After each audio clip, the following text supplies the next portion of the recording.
sedikit awalnya dari kepo, dari penasaran. Iya. Akibatnya mereka nyoba, lama-lama mereka jadi ketagihan deh. Assalamualaikum warahmatullahi wabarakatuh. Kali ini bersama kami podcast Generasi Muda Tanpa Narkoba.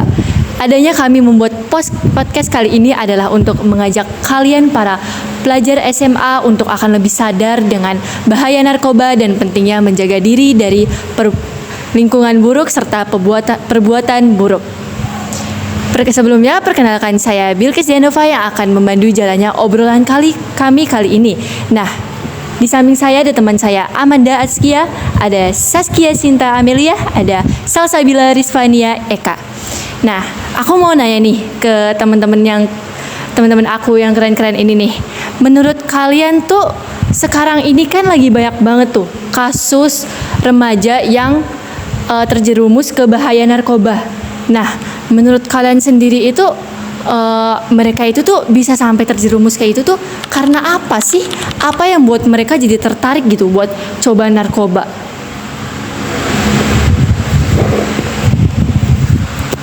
Mungkin yang pertama itu adalah faktor pertemanan. Faktor pertemanan itu sangat ngaruh banget ya teman-teman. Karena kalau misalkan kita mengikuti pergaulan yang salah itu kita juga bakal ngikutin apa yang dia lakuin gitu. Kalau misalkan dia ngajak ke sini, kita juga mau. Kalau misalkan kalau misalkan kitanya nolak juga pasti nanti kan ada aja yang nggak ditemenin, terus juga bilangnya nggak solid lah zaman sekarang gitu. Terus ada juga faktor keluarga, itu yang anaknya broken home itu bisa jadi kalau misalkan dia kesepian itu bakal ngelampiasin kesepiannya itu di suatu narkoba. Ada teman? Terus juga ini masih ada sangkut pautnya sama faktor keluarga. Kan banyak dari mereka tuh kurang dalam artian mereka nih keluarga yang menengah ke bawah. Biasanya mereka tuh ada di lingkungan yang cukup agak toksik, entah itu secara pertemanan, entah itu keluarga, entah itu lingkungan.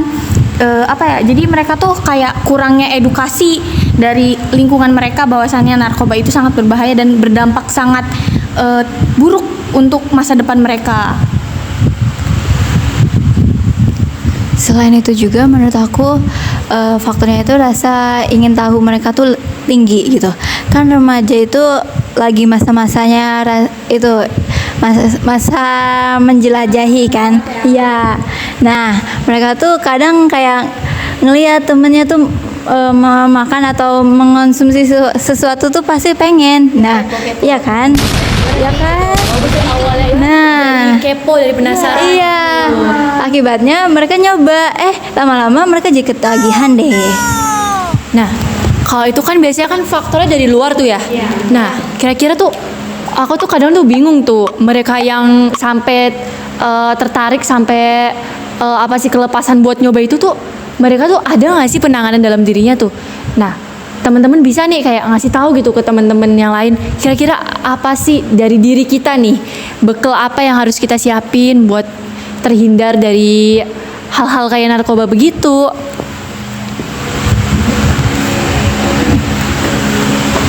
Ya, yang pertama mah pokoknya selalu menjauhi yang nggak baik gitu.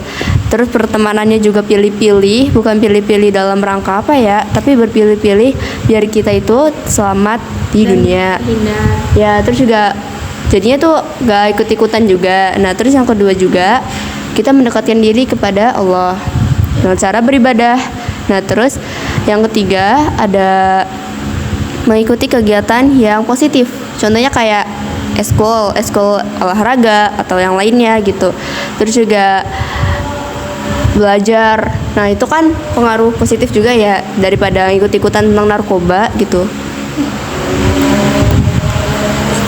Terus menurut saya juga untuk cara menghindarinya itu atau mencegahnya itu kalau misal ada emang temen yang ngajak hal yang nggak baik itu tuh mending dilarang aja gitu, mending nolak gitu, jangan mau ikut aja gitu, nggak apa-apa misal diomongin atau dijauhin asalkan kita nggak terjerumus. Oh, jadi dari diri kita sendiri itu tuh berani untuk menolak narkoba itu sendiri. Iya benar. Nah, teman-teman, aku tuh pernah baca nih ya, kalau narkoba itu tuh ada yang emang manfaatnya ke dunia medis. Nah, ke dunia medis itu kan ya.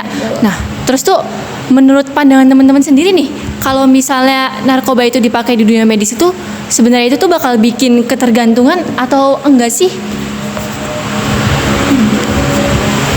Kalau menurut aku ya, obat-obat apa yang dikeluarkan oleh medis dalam bentuk bukan dalam bentuk apa yang memiliki zat seperti narkoba itu ketika apa sudah dikeluarkan oleh pihak medis itu tidak termasuknya narkoba dikarenakan itu kan membantu untuk kesehatan diri kita sendiri. Contohnya tuh kayak obat tidur, obat penenang ya yang biasanya sering dikonsumsi oleh orang-orang yang punya penyakit psikis atau penyakit jiwa. Tapi itu juga balik lagi ke diri kita masing-masing. Kalau misalkan kita nggak bisa memporsir, nggak bisa mengkontrol diri kita itu ya kita kalau misalkan terlalu banyak mengonsumsi akhir-akhirnya akan merusak tubuh juga iya overdosis dan akhirnya akan mulai suka menambahkan obat. Nah itu udah gak boleh banget. Jadi pantangan itu ada di diri kita sendiri. Oh, jadi tuh kayak obat-obat itu emang khusus buat temen-temen yang punya masalah psikis. Iya, benar banget. Nah, kalau itu tuh kadang tuh aku tuh suka lihat tuh di jalanan tuh kayak orang-orang tuh mereka tuh kayak mabuk gitu tuh. Aku nggak tahu ya, mungkin mabuknya bisa dari minuman keras, tapi kadang aku tuh nggak ngelihat gitu ada botol. Tapi malah data itu tuh kayak banyak sampah-sampah plastik-plastik bekas gitu tuh. Nah, itu kan masuknya tuh ke serbuk gitu-gitu. Nah, kalau itu kan pasti ada aja tuh bandar ilegal tuh yang nyebarin. Nah, kita kan biasanya tuh nggak tahu gitu tuh. Kayak bandar ilegal itu tuh ngasih harga murah ke kita. Nah, kadang tuh kalau itu tuh pengalaman ya temen aku sendiri itu tuh dia itu kena bandar itu. Nah, menurut teman-teman tuh kalau misalnya kita ketemu bandar ilegal itu tuh langkah pertama apa sih yang harus kita lakuin tuh?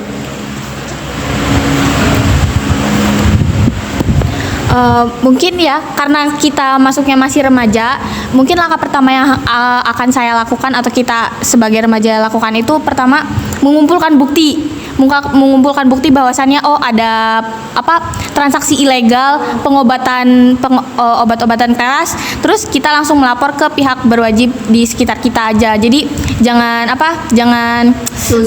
suzon terus kita ngumpulin bukti aja dulu kayak gitu. Soalnya kita kan masuknya masih remaja nih, masih takut pastinya kan. Jadi kumpulin bukti dulu terus langsung lapor aja ke pihak berwenang. Nah, kalau buat dampak sendiri tuh penggunaan narkoba ini tuh ke pelajar itu tuh dampaknya apa sih sampai harus dihindarin banget?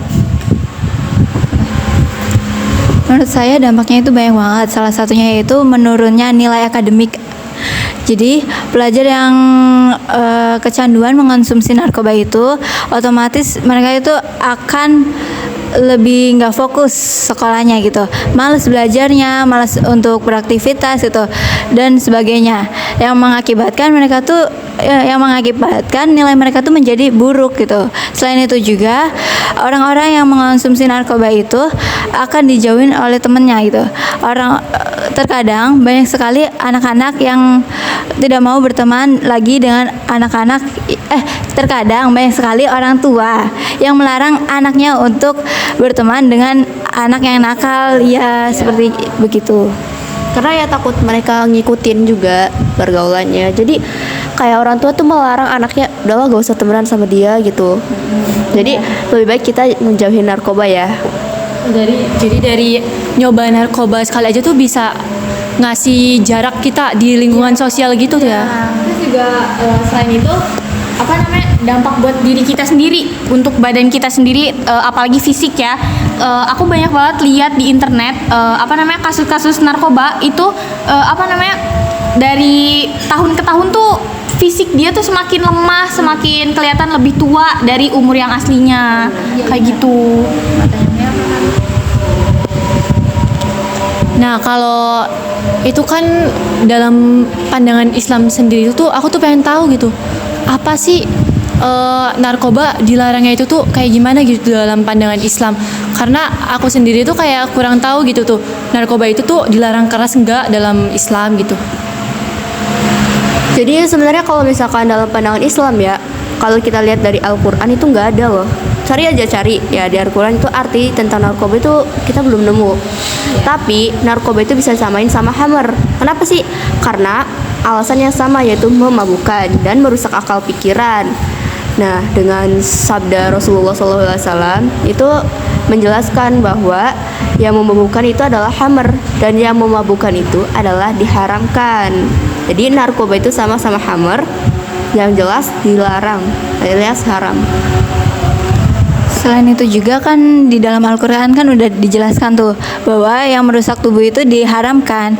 Nah, narkoba itu bisa jadi merusak tubuh karena ya kandungan di dalamnya. Iya, pasti banget itu merusak tubuh, merusak akal dan sebagainya gitu. Maka dari itu narkoba itu sangat dilarang bagi agama. Nah, oke, teman-teman makasih ya buat udah mau diajak ngobrol nih sama aku. Nah, mungkin teman-teman ada nih pesan buat teman-teman pelajar SMA di luar sana gitu. Apa gitu pesannya buat ngehindarin narkoba atau gimana gitu, pesan dari teman-teman sendiri buat kalangan pelajar SMA di luar sana? Mempersibukkan diri dengan kegiatan positif dan jauhi narkoba. Kalian harus yakin sama diri kalian sendiri bahwa kalian itu mampu tanpa harus dipengaruhi oleh obat-obatan keras. Kalian cukup betul sibukin diri kalian sendiri, terus belajar yang tekun dan fokus sama masa depan kalian. Kalau misalkan kalian udah berani coba-coba minum obat-obatan keras, masa depan kalian tuh bakal hancur sehancur-hancurnya.